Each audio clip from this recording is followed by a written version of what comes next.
What is your favorite short horror story slash creepypasta? About 5 years ago I lived downtown in a major city in the US. I've always been a night person, so I would often find myself bored after my roommate, who was decidedly not a night person, went to sleep. To pass the time, I used to go for long walks and spend the time thinking. I spent 4 years like that, walking alone at night, and never once had a reason to feel afraid. I always used to joke with my roommate that even the drug dealers in the city were polite. But all of that changed in just a few minutes of one evening. It was a Wednesday, somewhere between 1 and 2 in the morning, and I was walking near a police-patrolled park quite a ways from my apartment. It was a quiet night, even for a weeknight, with very little traffic and almost no one on foot. The park, as it was most nights, was completely empty. I turned down a short side street in order to loop back to my apartment when I first noticed him. At the far end of the street, on my side, was the silhouette of a man, dancing. It was a strange dance, similar to a waltz, but he finished each box with an odd forward stride. I guess you could say he was dance-walking, headed straight for me. Deciding he was probably drunk, I stepped as close as I could to the road to give him the majority of the sidewalk to pass me by. The closer he got, the more I realized how gracefully he was moving. He was very tall and lanky, and wearing an old suit. He danced closer still, until I could make out his face. His eyes were open wide and wild, head tilted back slightly, looking off at the sky. His mouth was formed in a painfully wide cartoon of a smile. Between the eyes and the smile, I decided to cross the street before he danced any closer. I took my eyes off of him to cross the empty street. As I reached the other side, I glanced back, and then stopped dead in my tracks. He had stopped dancing and was standing with one foot in the street, perfectly parallel to me. He was facing me but still looking skyward. Smile still wide on his lips. I was completely and utterly unnerved by this. I started walking again, but kept my eyes on the man. He didn't move.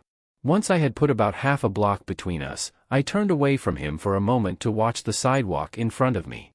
The street and sidewalk ahead of me were completely empty. Still unnerved, I looked back to where he had been standing to find him gone. For the briefest of moments I felt relieved, until I noticed him. He had crossed the street, and was now slightly crouched down. I couldn't tell for sure due to the distance and the shadows, but I was certain he was facing me. I had looked away from him for no more than 10 seconds, so it was clear that he had moved fast. I was so shocked that I stood there for some time, staring at him. And then he started moving toward me again.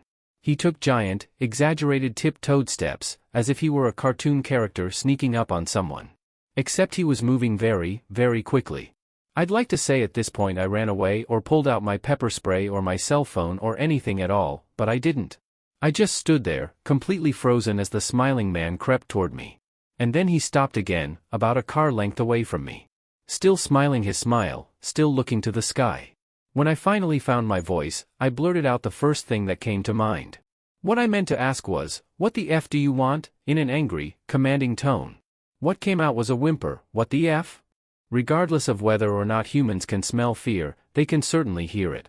I heard it in my own voice, and that only made me more afraid. But he didn't react to it at all.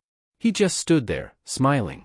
And then, after what felt like forever, he turned around, very slowly, and started dance-walking away. Just like that. Not wanting to turn my back to him again, I just watched him go, until he was far enough away to almost be out of sight. And then I realized something. He wasn't moving away anymore, nor was he dancing. I watched in horror as the distant shape of him grew larger and larger. He was coming back my way. And this time he was running. I ran too. I ran until I was off of the side road and back onto a better lit road with sparse traffic. Looking behind me then, he was nowhere to be found. The rest of the way home, I kept glancing over my shoulder, always expecting to see his stupid smile, but he was never there.